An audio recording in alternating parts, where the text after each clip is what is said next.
Good afternoon, everyone. Thank you all for joining us today. Welcome to our webinar, Managing Nutrition, Fasting, and Type 2 Diabetes during Ramadan. My name is Stacy, and I will get us started today. A few reminders, this webinar is being recorded and will be posted to our Asian Health Equity YouTube channel. The link will be shared out, so you can feel free to rewatch it or share with others. Please put your questions in the Q&A box at the bottom of your screen. We also have Arabic subtitles available for you all, and they will appear on the screen as we speak. If you do not see them in Zoom, click More in the bottom right corner, click Captions, click Show Captions, and click Arabic. And thank you all so much again for joining us today for our webinar, whether you're from Zoom or Facebook. Hello, welcome in. My name is Stacy Coe, and I am the Community Outreach Specialist for Chronic and Infectious Diseases here at the Center of Asian Health Equity. The Center of Asian Health Equity is a partnership between the University of Chicago Medicine and the Asian Health Coalition, which is a nonprofit organization focusing on improving the health and wellness of Asian, Pacific Islander, African, and other immigrant communities of color through advocacy, technical assistance, education, and research. We work with community-based organizations, community health centers, and local health departments, taking a collaborative partnership approach to support the development and implementation of culturally and linguistically appropriate health programs and initiatives. I'm now going to introduce you all to Shivam, who is the program lead for our All One Community program, and he will go more into detail regarding the program. Special thank you to Shivam for bringing this Ramadan webinar idea to life.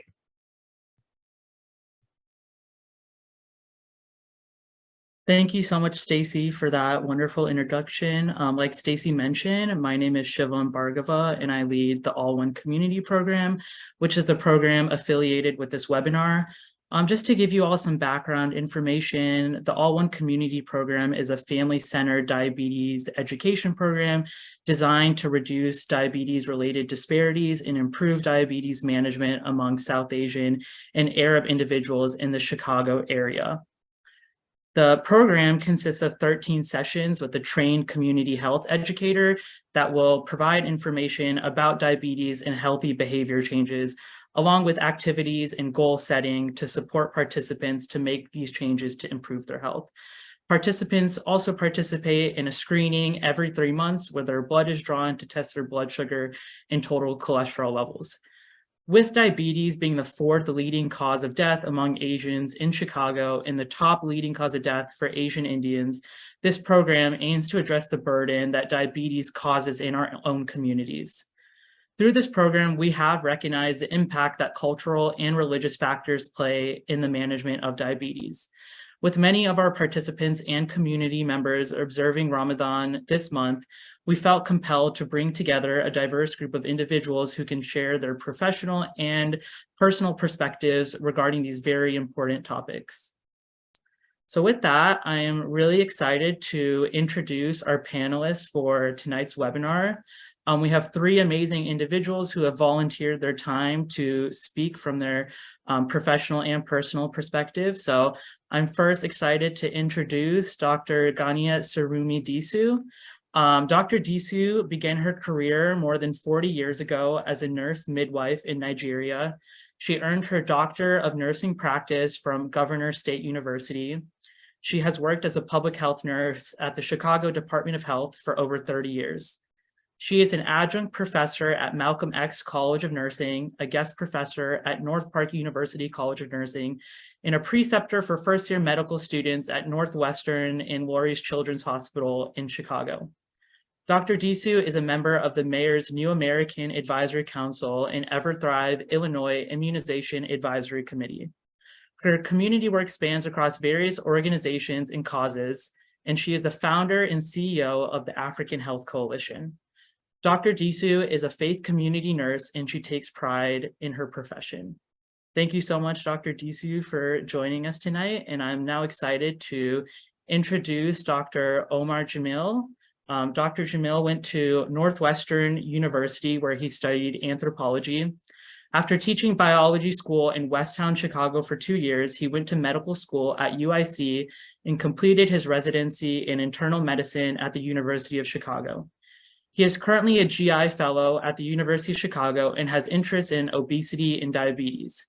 Additionally, he has studied basic Hanafi fiqh with Seeker's Guidance Online Academy, in addition to other interests in Islamic education. I'm now excited to introduce Sana Bashir. Sana Bashir grew up in the southwest suburbs of Chicago and graduated from Illinois Tech with a master's in biochemistry. She is currently a second-year medical student at the University of Chicago, where she does a lot of work in the South Asian community, including co-founding a free clinic in the Rogers Park area to serve the local South Asian community. She was able to add South Asian health disparities to the medical school curriculum and also worked with the Masala Project at Northwestern to research the cardiovascular health risk in South Asian communities.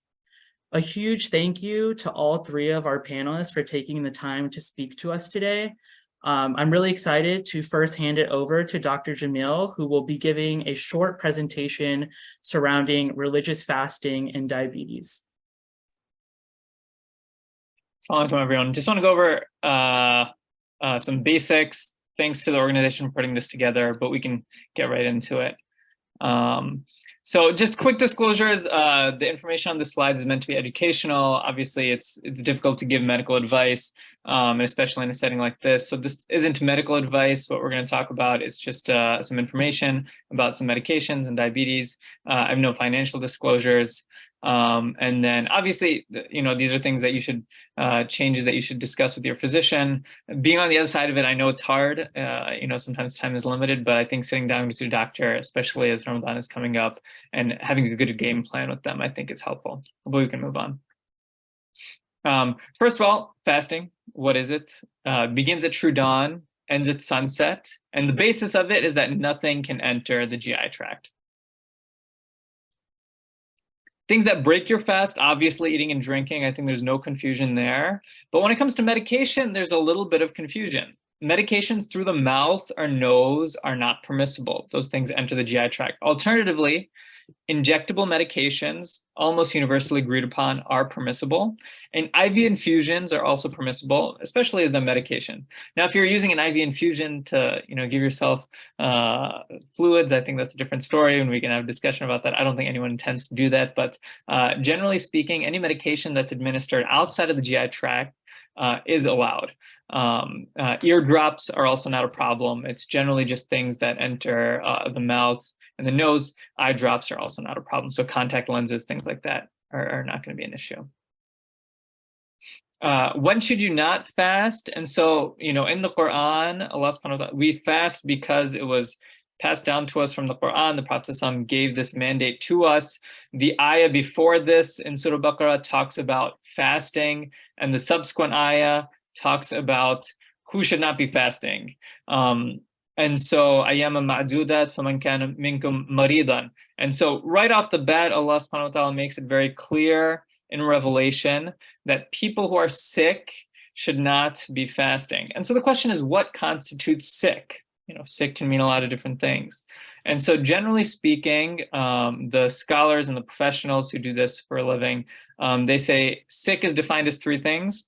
Sick means that if fasting makes your illness worse, if it delays recovery of an illness, or if it causes considerable harm to a person, and if these things are verified by a physician that understands the necessity of fasting, then a person should not be fasting. It's just important to work with a doctor that understands your cultural value of fasting, because if the physician says, fasting sounds really hard, maybe you shouldn't do it anyway, that's a different story as well.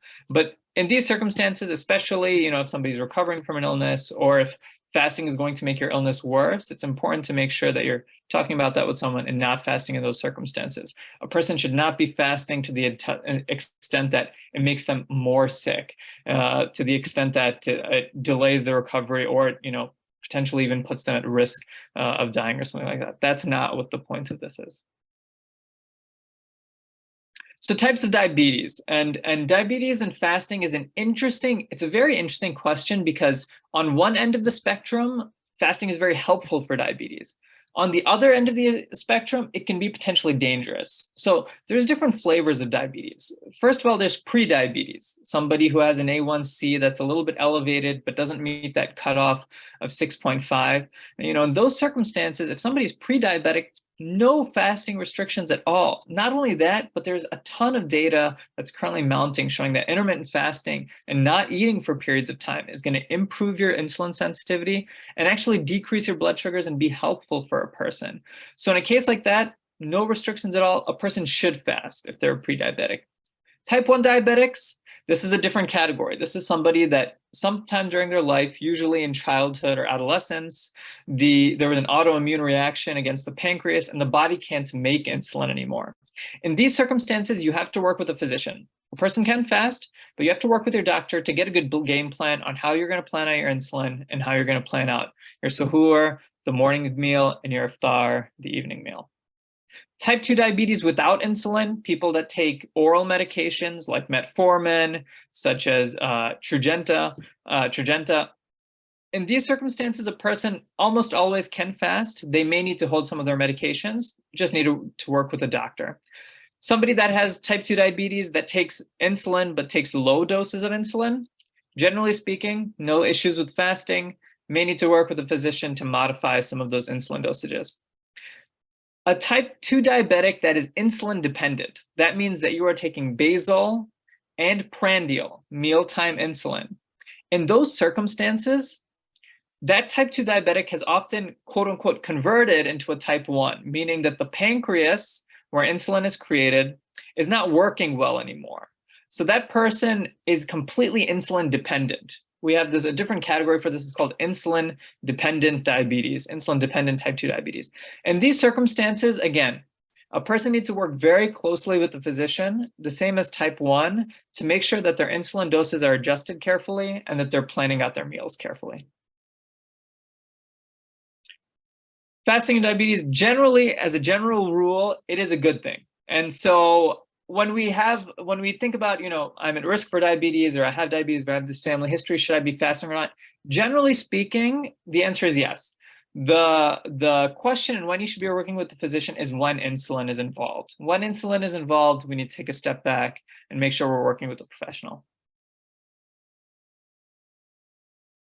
There's one circumstance that I do want to mention as somebody that categorically is not allowed to fast, and that's somebody that has hypoglycemia unawareness. Hypoglycemia unawareness is when your blood sugars are low and you don't know about it. People that have this tend to be type 1 diabetics. And a person that has this generally knows that they have this. It's actually an indication for pancreas transplant, but a person that has hypoglycemia unawareness, which means you can't feel it when your blood sugars are low. And typically this is found if you're checking your sugars and you all of a sudden realize you're less than 100 or less than 75 and you didn't even realize it. That person should not be fasting. It doesn't matter. You can't create a schedule around that. That is one of the rare circumstances, I'll say, when a person categorically should not be fasting. But hypoglycemia unawareness is a dangerous phenomenon. It's very rare, generally seen in type 1 diabetics, but it's an important thing to keep in mind if that's what someone has.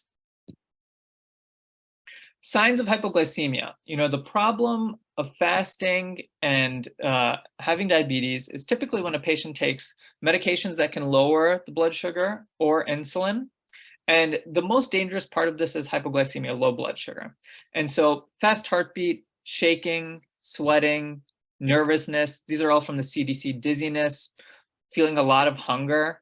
If a person feels very uncomfortable in a circumstance like that, it's always more prudent to break the fast and then check your blood sugar. The reason for that is because you don't want to find a circumstance where you're trying to check your blood sugar, you're working with your meter, and then, God forbid, you become hypoglycemic. Hypoglycemia is very dangerous, more dangerous in most circumstances than hyperglycemia, than having high blood sugars. Alternatively, if you feel a little bit of discomfort, you can check the blood sugar. But keeping an eye on the blood sugars while fasting, I think, is an important principle to watch out for low blood sugar. And as soon as a person falls into that range, they need to be very careful and diligent to make sure that they're willing. And, like I said in the beginning, in the front, there's a dispensation for illness that we break the fast, and these are circumstances in which the fast needs to be broken.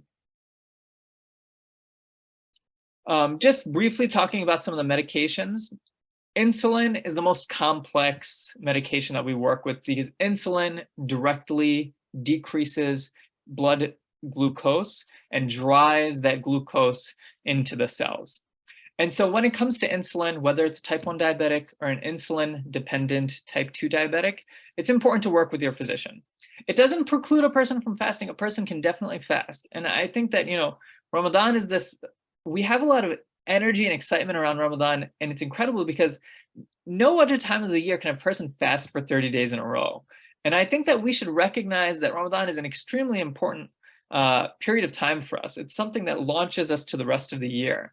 And so taking that into consideration, if a person's on insulin, they should work with their provider and figure out how they're able to fast through that, and understanding that this is a mandate and something that we should try to fulfill. Generally speaking, and this is not medical advice again, a person would cut their basal insulin in half or by 1/3, and then adjust their mealtime doses, generally not having mealtime doses during the day when you're fasting. But like I said, these need to be made closely with the physician. Some other medications, just mentioning them: metformin, pioglitazone, rosiglitazone. These medications do not lower the blood glucose just by the mechanism they work by. They're generally very safe to continue. And so there aren't any problems with those. Linagliptin, saxagliptin, Tradjenta, Januvia, these are oral medications as well, and are generally pretty well tolerated and okay to continue when fasting. The next set of medications need to be discussed with the physician before continuing, but are usually pretty safe. SGLT2 inhibitors are very popular right now. It's an excellent medication, but these can cause you to urinate more. They have a diuretic effect. And so it's important that you work with a physician to understand when to dose these. So these are something that you need to discuss with your provider before you continue this during Ramadan. GLP-1 agonists, these are probably the most famous medication on this list right now. Everybody's talking about them. Ozempic and some of these diabetes drugs that are also known for lowering weight. Generally speaking, the mechanism is pretty safe in the way that you take them, but they can cause a little bit of nausea and discomfort. And so I would work with the provider to understand when you should dose the medication. In particular, for a medication that's dosed weekly, just trying to work with your provider and see if it's a safe medication for you to take because it's a weekly dose. The one medication that I'll mention that a person should categorically stop during Ramadan is sulfonylureas, glimepiride, glyburide, glipizide. Not many people take these medications anymore. They are relatively affordable, so sometimes people will need to use them. But generally speaking, these are medications that need to be stopped absolutely during Ramadan. So if a person finds that these are in their cabinets, they should not be taking these during Ramadan. And also, just as a side note, these are medications that I would talk to a provider about getting off in general. These are older meds, and these are medications that, generally speaking, people should not be on anymore. Foods, just a brief note about foods, and we're going to answer some of these questions in a second as a panel. But some of the best foods for you during Ramadan are going to be low glycemic index foods. So the glycemic index is a scale from 1 to 100, 100 being pure cane sugar. The higher glycemic index foods, so the bigger numbers, are not, my throat's dry, are foods that are going to spike your blood sugar very high and cause a lot of lability in your blood sugar. High glycemic index foods result in a strong push of insulin from the body as well. These are foods that, generally speaking, we say are worse for patients with diabetes and worse for people in general. These are your candies, your sugars, your cakes, your white breads, your white rice, things like that. Lower glycemic index foods, fruits, vegetables, things that are going to take more time for your body to break down, that's where you want to focus your energy. Rather than going through all the foods right now, there's this website, glycemicindex.com. It's an excellent website. I think it's from University of Australia. And you just enter the food and it tells you what the glycemic index is. Generally speaking, you want to aim below 70. So we want to have glycemic index foods that are below 70. generally speaking, when it comes to foods, if you're preparing something at home, that's better. If you're preparing something that's plant-based, vegetables and fruits, that's going to be better for you. But we can go into more details in a second. That's a general overview, but I'll kick it back to Shivam, and we can answer some questions of the panel. Great. Thank you so much, Dr. Jamil, for putting that presentation together. I know so many of our community members are really going to benefit greatly from that information. And I think a lot of this is really needed during this time. So I really appreciate you taking the time to put that together. So now we're going to move into the Q&A part of our webinar. Thank you to everyone who registered and submitted some questions for our panelists. I know there's a number of questions that are frequently asked that a lot of you are, really wanting to know during Ramadan. So we're going to take some time to have our panelists ask those questions, and please make sure to save some of your additional questions towards the end of the webinar, as we have pulled these from those who have registered. So the first question that I would like to ask the panelists that Dr. Jamil actually ended on a very good note for us to kind of transition to is, what types of foods keep a type 2 diabetic sustained during Ramadan? I think that's a big question that a lot of our community members are asking in terms of, what can they actually implement into their diet? So Dr. Disu, would you like to start with your answer? Sure. What happens is that a type 2 diabetes does not need to change their diet, their good diet or healthy diet that they've been doing before Ramadan. Now, if they do not follow healthy diet before Ramadan, then they need to start some healthy diets. Number one thing that they need to know is that fiber are very good source of food to have, and also some fruits and vegetables. Fiber is the key because it slows down digestion and keep you feeling for the whole day. And those fibers are like nuts, whole wheat, beans, tofu, things like that. Now, for breakfast, they can have some mushrooms, avocados, and also drinking at least about 2 glasses of water at Suhi and Iftar is also very good because they need to keep themselves hydrated. Complex carbohydrate like oatmeal with bread with some feta cheese is really good so that they can be able to be full. But for them to be able to eat well and feel full all day, it's important that they start with the fiber first. Then they take, because the fiber is the one that is going to coat their stomach. And then they can have some protein, and then they can have a little bit of fat in there and the carbohydrate. So it's very good to start with fiber, then some protein, and then carbohydrates, and also keep hydrated. Great. Thank you so much for sharing that, Dr. Disu. Sana, did you have anything that you wanted to add? Fiber is very important, especially to keep you feeling full for the whole day. And there are some dishes that I feel like are pretty common in South Asian cultures, like dal, which is lentils, which will keep you feeling full for a lot of the day. Chole or chickpeas are also really good and very high in fiber. Kidney beans and black-eyed beans are also really good. If you guys have recipes that already use those, I would encourage like using those more in Ramadan, and you'll feel better or more full throughout the day. Great. Thank you so much, Sana. I think dal is a great idea. I feel like a lot of people already have that daily in a lot of South Asian cultures. So I love that you suggested that. Dr. Jamil, did you have anything you wanted to add? I know you touched on some of this towards the end of your presentation. No, Dr. Disha read my mind. I think fiber is so important, especially during Ramadan. As a gastroenterologist, I worry about constipation as well. And so you want to make sure that you're hydrating overnight.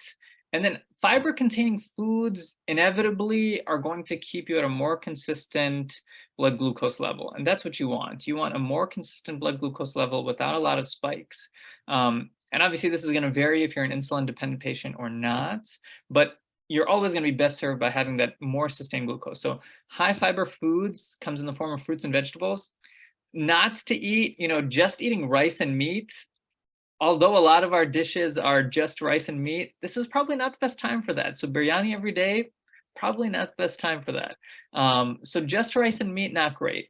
Add vegetables, add fruits, break your fast with fruits, have fruits in the morning, vegetables as well. You want lots of fiber and consistent glycemic control. Great. Thank you all so much for sharing that. I know that's a question that a lot of our community members have really been wondering. So I think that's going to be really helpful for them in the next month.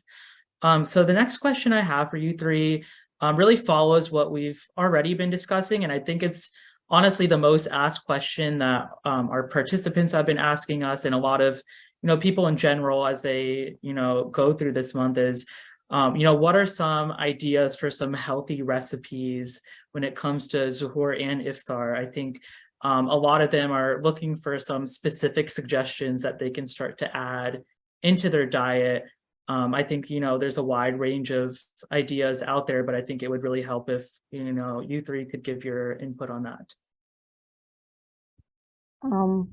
I think making some things to drink during the day, blending some frozen banana or regular banana with some nuts and adding it with some powder and a lot of water should be okay.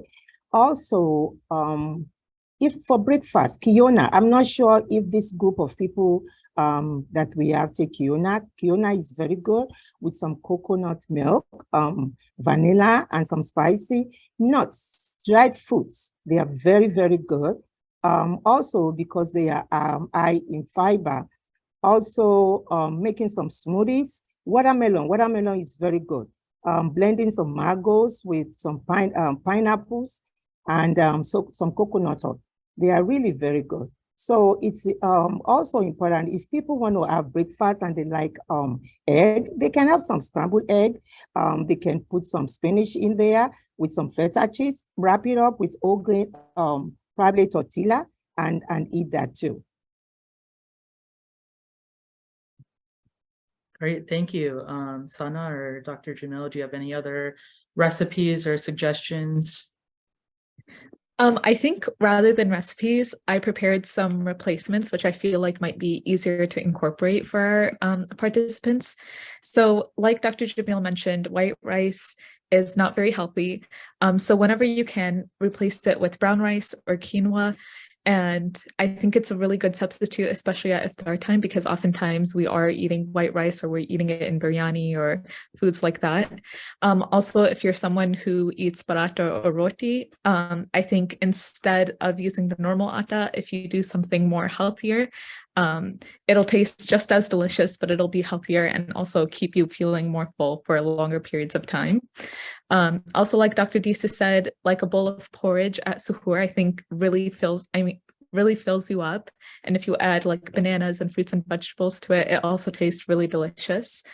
I think those are all of the suggestions. Also replacing the oil that we usually use canola oil with olive oil, which is just a healthier alternative.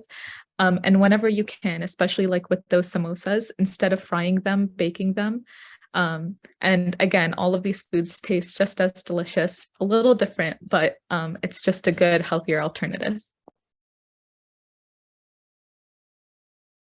Yeah, and I think, there's certainly a component of people want to eat some of the things that they grew up eating, and you want to eat. I think that's great. I would try to create a schedule where on the weekends maybe you are going to meet with family and you're going to have dishes that you're more accustomed to, meat-based dishes, and then maybe during the week you're going to focus on really having more vegetables in the diet, having less white rice, having less white breads, things like that. And so I think that if you can create a schedule with that balance, I think what the replacements that Sana talked about are really important. Those are really helpful, but I think creating that sense of balance can be helpful as well. But I think like everyone said, fiber and vegetable intake is, Desi food gets a bad rap, I think, sometimes, because I think that we eat the extravagant side of things more often than we need to, but it's not unhealthy food, right? The vegetable, the way that vegetables are prepared in most desi cooking are actually quite healthy. It's just that we've gotten rid of those and we're just focused on meat. And so I think as long as we're incorporating those things and having those vegetables in there and those fruits in there, fruit chaat is a beautiful invention that somebody had, which we should definitely do. So as long as we're incorporating those things in there, I think it can be very healthy. Great, thank you so much, Dr. Jamal. I think you just made a lot of people happy by saying that desi food isn't necessarily the unhealthiest. So I'm so glad that you brought that up. I think a lot of people are wondering how can they, accommodate their current diets during Ramadan. So I really appreciate all three of your perspectives on that. So the next question, kind of moving a little away from fasting and more into some of the components of our program and what a lot of diabetics have to do is it acceptable to get your blood sugar checked or your blood drawn during Ramadan? Obviously having, diabetics in your family and or if you are diabetic yourself, you may have to check your blood sugar either daily or weekly. And for a lot of participants, getting their A1C and cholesterol measured is also very important. So I would love to hear all of your thoughts on that as well. I believe that checking blood sugar level during Ramadan is strongly advised to monitor the blood sugar level regularly during the hours of fasting and actually during the hours of non-fasting too.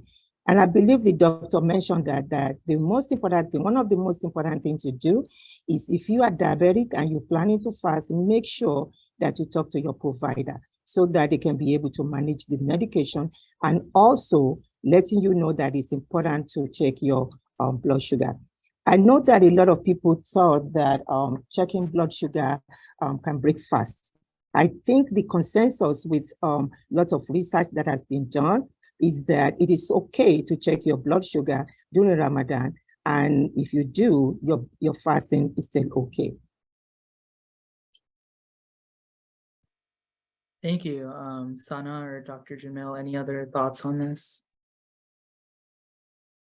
Yeah, I think definitely does not break your fast. It will break your wudu, so you would have to remake, if you're going to pray, you're going to have to remake wudu, but that's a different question. But it does not break your fast. You should be checking your blood sugars frequently. A blood draw also will not break your fast. Generally speaking, anything in and out of the GI tract, those are the things that are going to break your fast. So vomiting does break your fast. Generally speaking, that's a mercy, because if somebody's vomiting, they should be fasting anyway. And so vomiting does break your fast, but a blood draw will not. If a person does need to get a blood draw, you just need to be diligent to watch out for signs of dehydration and things like that to make sure that you're not feeling unwell, or if you get vasovagal easily, if you pass out when you get blood draws. Those are things to just be cognizant of, but from a jurisprudence perspective, it does not. Great. Thank you so much for answering that. I think that's a really important question that a lot of people have been, wondering what the answer to is. So thank you for answering that. So our next question that I have is, obviously managing diabetes is more than just diet. So a lot of our participants are wondering, how can they maintain healthy habits like exercise while fasting during Ramadan? A lot of them are doing a lot of lifestyle interventions when it comes to their diabetes management, which includes trying to exercise every day. So a lot of them are wondering, how can you incorporate this while you are fasting? I believe during Ramadan, the goal is to maintain current fitness level, to maintain muscle tissue and not to gain weight. So maintaining muscle tissue, a low level or low intensity exercise and in a shorter duration is okay to be able to prevent muscle loss and weight gain. And they can do that 3 times a week, just like they've been doing it before they start the Ramadan. What they can also do is making sure that the exercise is not cardio exercise. And the time to exercise is what is really important here too. Exercising early in the morning before Zuhr, it's good, or right after Zuhr, if they have the time, and then right after Iftar. if they do have the time. Now, if they're going to do it during the day, they need to make sure that it's not the time that they get a little tired or they are thirsty. So people kind of need to listen to their body and kind of watch to see what's going on with them during this fasting period. So it's very good to continue to exercise at least 3 times a day or 3 times a week during Ramadan, and they can also break the exercise too.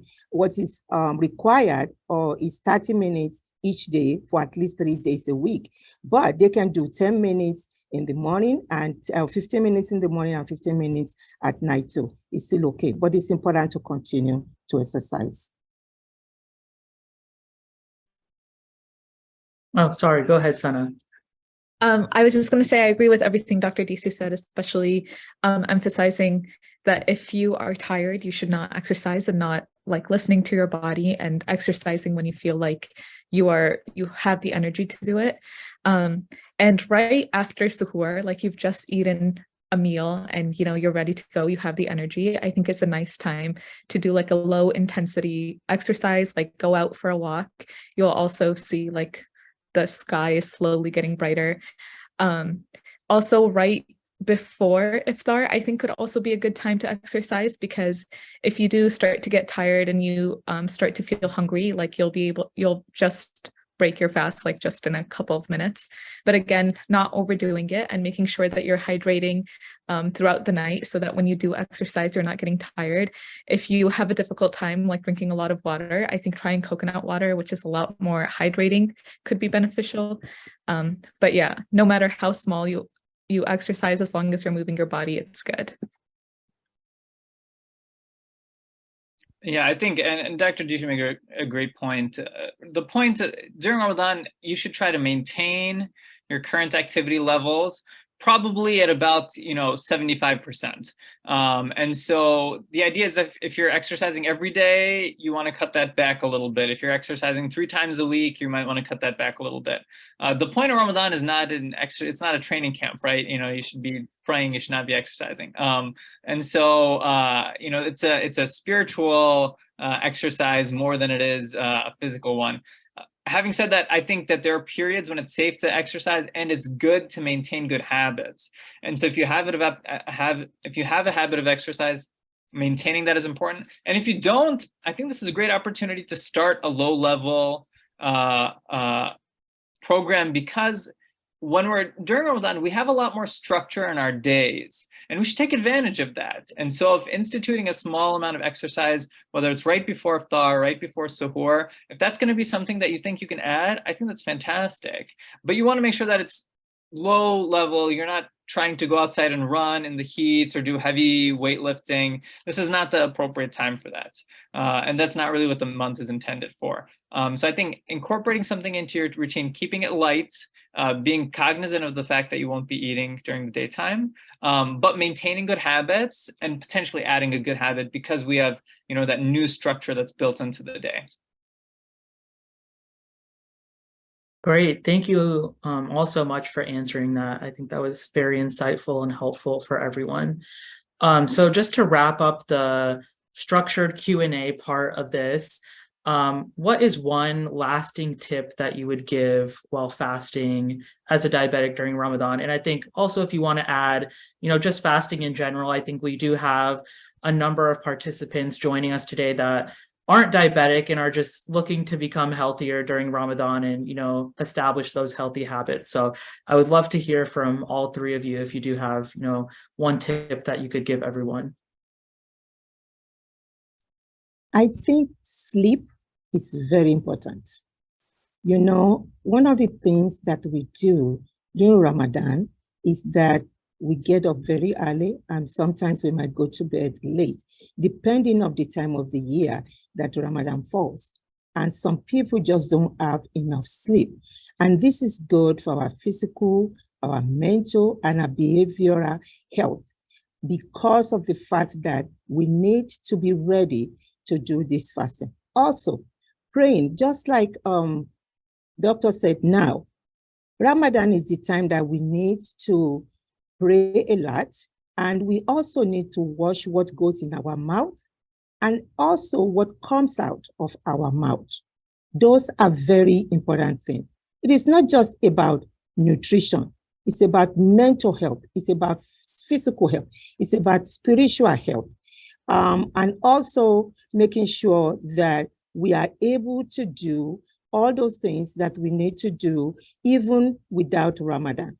I also want to let people know that if you cannot fast, don't feel bad at all.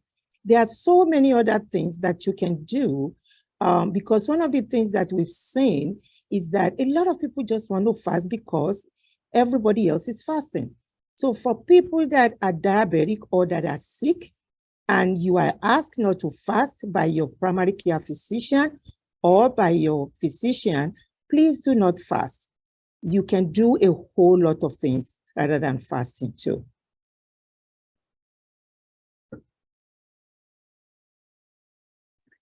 Also, I think in Islam, there is this idea that our body came from Allah subhanahu wa ta'ala, and we should take care of it.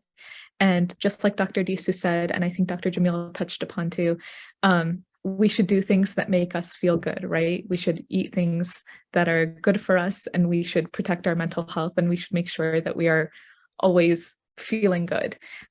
So to that, I want to say, like, trying to be healthier is not a change that will happen overnight, and it's not something that you need to make yourself miserable pursuing. So try to be generally healthier and try to incorporate things that you actually like into your diet, because they're more likely to stay, especially after Ramadan, or you're more likely to do in another month. So instead of like trying to incorporate every single tip, I would encourage just choosing the ones that speak to you and you feel like you could easily incorporate into your daily life, and try and sticking with those. Yeah, I think though the two things I'll say, I think is the summary is, number one, fasting is about preparation.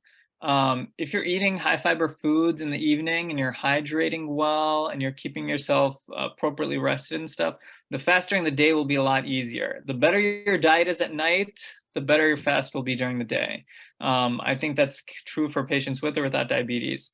And additionally, fasting is something that's incredibly good for us. I mean, it's not a surprise that it's the most popular diet that's being marketed right now for Muslims and non-Muslims. Intermittent fasting is very hot, it's very popular. There's data in fatty liver disease, there's data in cardiovascular disease, there's data in diabetes, it can reverse pre-diabetes. So the data on intermittent fasting is robust and there's a lot of it, and it's not a coincidence. Fasting is good for us. There's a reason it was prescribed for us. So fasting is a good thing. In some circumstances, we have to be very careful about it, especially patients that are on insulin, especially patients that have hypoglycemia unawareness. Some patients cannot fast, and that's something that's okay, like Dr. Dishu said. But for patients that are physically capable to fast, it's something that's going to be extremely beneficial to them. Great. Thank you all so much for sharing kind of your lasting tips for everyone. I think this is going to be really useful for everyone who's tuning in today, and I really appreciate all of the insight that you've given us so far. So with that, we're going to transition into the last part of our webinar. So we're going to open it up to the audience and the attendees to submit any additional questions that they may want answered. Please submit them in the Q&A box at the bottom of the call. We will try to get to as many as we can with the panelists, but it would be great if you can put all of your questions in there. That's the easiest way for us to track them. So while we, take some time for the attendees to submit the questions, I will also continue asking some more that have been submitted through the registration. And these are, some more commonly asked questions. And, as our questions come in, I will ask them to our panelists. So one of our submitted questions is from someone who says that they are someone who gets a lot of migraines, and that seems to be a common problem with a lot of people. And they're wondering, how can you manage something like migraines during Ramadan when you're fasting and you may already feel a little bit sick? What are some, tips and tricks for that? If anyone would like to answer that question. I think I will let Dr. Jamal answer that question. But prior to that, I know that a lot of people that has migraine have complained about fasting. If it happens to become an issue, I think the most important thing is to talk to your physician about this. Your physician will be the best person to tell you if migraine is going to be something that is going to affect your fasting, because you do not want to get sicker, just like Dr. Jamil said, because you are fasting. Ordinarily, if it's not something that is an issue, probably taking some nap during the day might be able to help you to get rid of the migraine. And if you do have medications that you're supposed to take, if you can take those medications during the time, probably at SUI, or during the time that you break your fast at iftar, then go ahead and do that. But I think Dr. Jamil can talk more into this too. No, I mean, that's exactly right. I think there's two categories to kind of think about. There's migraines, which are patients that have an aura, patients that have greater than 7 headaches per month, and patients that will benefit from prophylactic medications. In those circumstances, patients with those types of migraines, which means that you have an aura and they're disabling and you can't get out from the bed and you are in a dark room and you can't even move. In those circumstances, patients with bad migraines, that can be a limiting factor. If a patient starts to experience a migraine like that, they're getting nauseous, that would be a circumstance in which breaking your fast would be appropriate. To use medications that will rescue from feeling that miserable where you can't do anything. Working with your neurologist or your primary care doctor on prophylactic medications. There are good medications that can prevent migraines with aura, but it's tough. And I think that's something that you should work with your doctor on. Alternatively, tension headaches, which are not exactly migraines, but are headaches that commonly people will get, usually caused by sleep deprivation, usually caused by dehydration, sometimes caused by looking at screens excessively. That I would put in a different category. That I think is all about planning. So during the night, if you're somebody that gets tension headaches often, during the night, hydration is very important. During the night, sleep is very important. If you're going to, you should not be praying all night if it's going to give you a headache the next day and then you have to break your fast, right? Fasting is the priority over praying through the night. So if you need to sleep through the night so that you can be well rested and not get a headache, then do that. And so if you know that sleep is something that you're very sensitive to, be very diligent about getting your sleep. If you know that screens give you a headache, then be diligent about avoiding those. So I would kind of use those two buckets. Migraines I put in a different category. I think medications need to be discussed with those, preventing migraine prevention and migraine prophylaxis. Alternatively, tension headaches, which are more stress-related headaches, usually caused by dehydration and sleep deprivation, being aggressive about planning for those. But in either circumstance, if you find that you're nauseous, feeling unwell, you can't do your work, you can't get out of bed, those are circumstances in which you need to take 2 ibuprofens, drink a full glass of water, break your fast, and then plan for the next day. Great. Thank you so much for sharing that, and also sharing the different types of headaches and migraines. I think that'll be really useful for those who asked that question. So we have our first submitted question from the Q&A box. So someone has asked, what is the best sweetener alternative to cane sugar for desserts?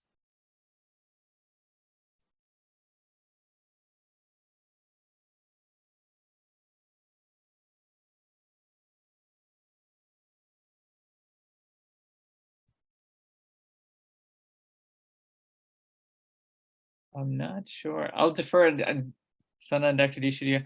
I think maybe honey is better. I'm not sure. I'm not positive. I think that artificial sweeteners are fine. They have some of their own issues, but they're not going to give you the same spike in your blood sugar, obviously, like a Splenda or something like that. But I think that probably the best answer is just watching dessert and using it appropriately, using dessert on weekends and things like that, and at times where you're gathering, and not having it be a daily thing. But I think substituting dessert, I think Sana talked a lot about substitution, which I think is an important principle. Can we take our baked treat and can we substitute it with fruit-based dessert? that doesn't have any added sugar. Fruits have a lot of sweetness in them, but they also come packed with fiber. So I would say that substituting for the most part, and then every once in a while having a more traditional dessert.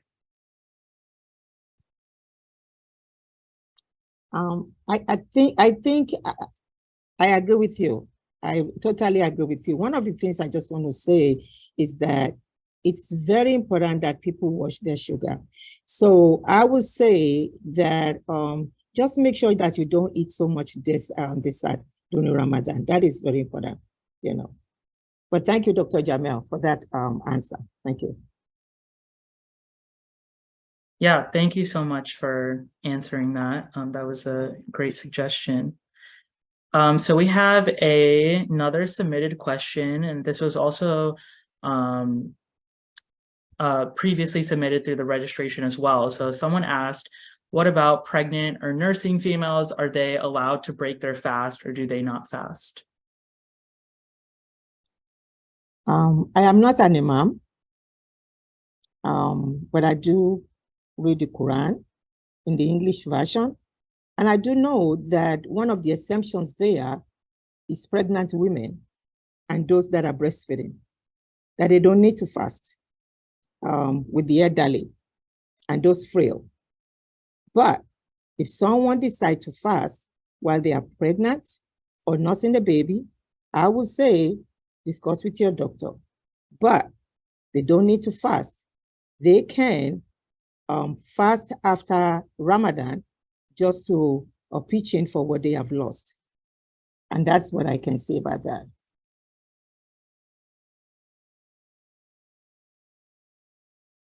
Great, thank you.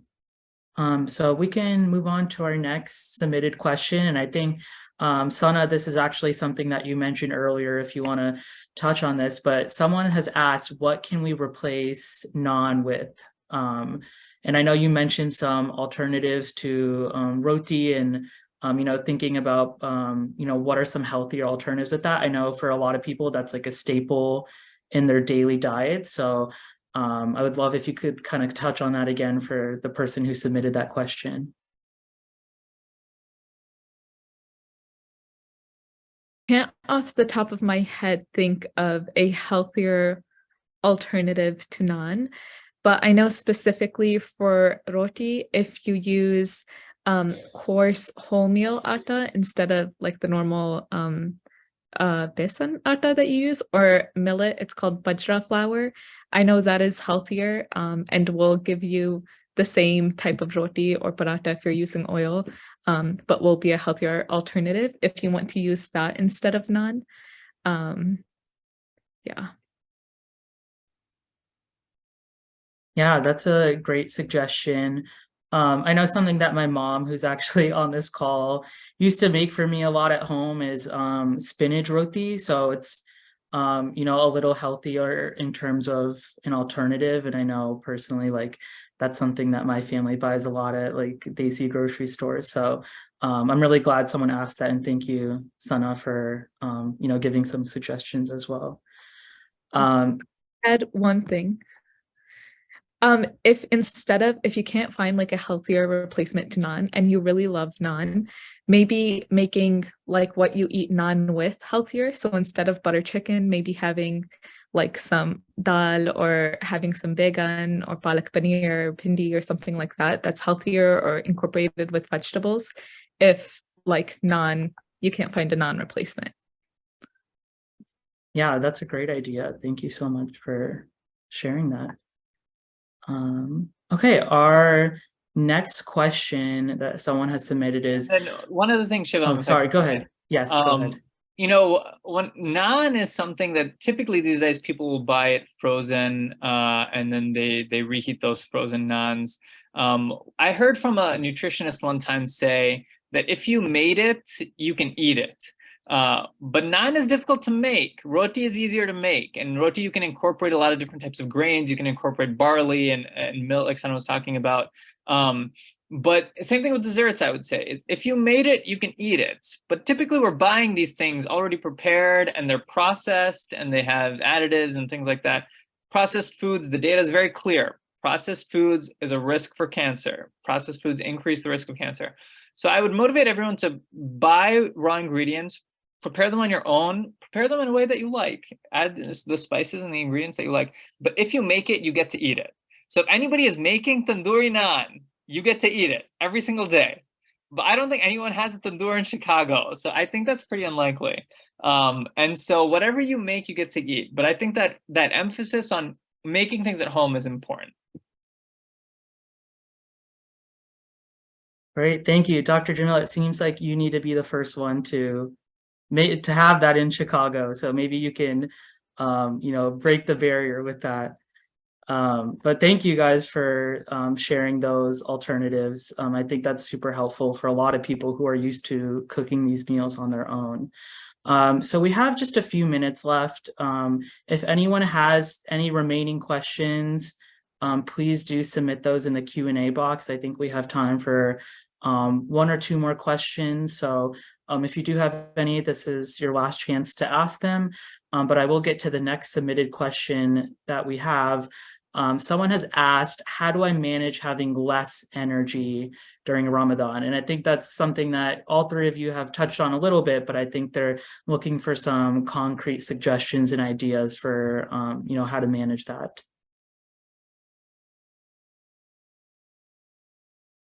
I think one of the important things to do is to prepare for Ramadan, just like you prepare to go to work. It's very important. And I believe that Dr. Jamil touched on that too. Preparing yourself mentally before Ramadan, and also telling yourself Ramadan is 30 days, and making sure you eat healthy food. And just like Dr. Jamal said, processed food is just not good. You have to eat food in its natural way. Also making sure that you make your food at home. And if you feel like taking a nap, go ahead and take a nap. Sleep is very, very important. So go ahead and take a nap. Make sure you do exercise, but don't exercise when you are tired.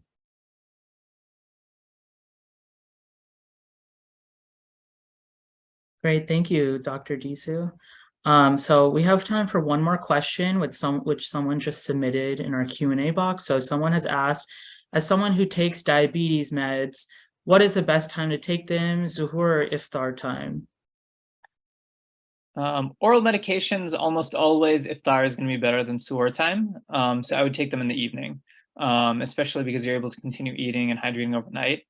When it comes to insulin, I think that's where sitting down with your physician and really planning out and mapping out your insulin will be important. But oral medications, meaning metformin, DPP-1 inhibitors, including, I can't think of them off the top of my head, Tradjenta, I think, and then the SGLT2 inhibitors as well.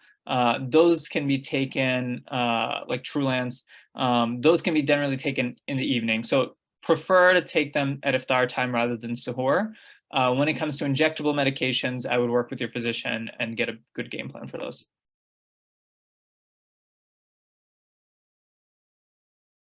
Great, thank you so much for answering that question. So with that, we are nearing the end of our webinar. So I would like to take some time to thank all of our panelists so much for taking time out of their day to join our webinar and answer all of these questions. You all did such an amazing job, and I know our community members and our participants in our program are greatly going to benefit from this. So thank you all so much. And I'd also like to thank Stacy, who's on this call, for organizing this webinar as well as the rest of the Asian Health Coalition staff for helping bring this webinar to life. And I lastly would like to thank our community-based organizations, namely the Indo-American Center, Arab American Family Services, and the Hamdard Health Alliance. They are the CBOs that have our participants in this program. So without them, we wouldn't have been able to have this webinar either. So thank you to all of our attendees as well. Hopefully this was useful for you all. And if you have any questions or interests in the All One community program, we're always recruiting new participants who are looking to go through some lifestyle interventions for their diabetes management. Please feel free to send me an email. I'd be happy to help you in any way or connect you to the right people. But with that, we are at 5 o'clock. So again, thank you so much to everyone who joined. And this is recorded and will be posted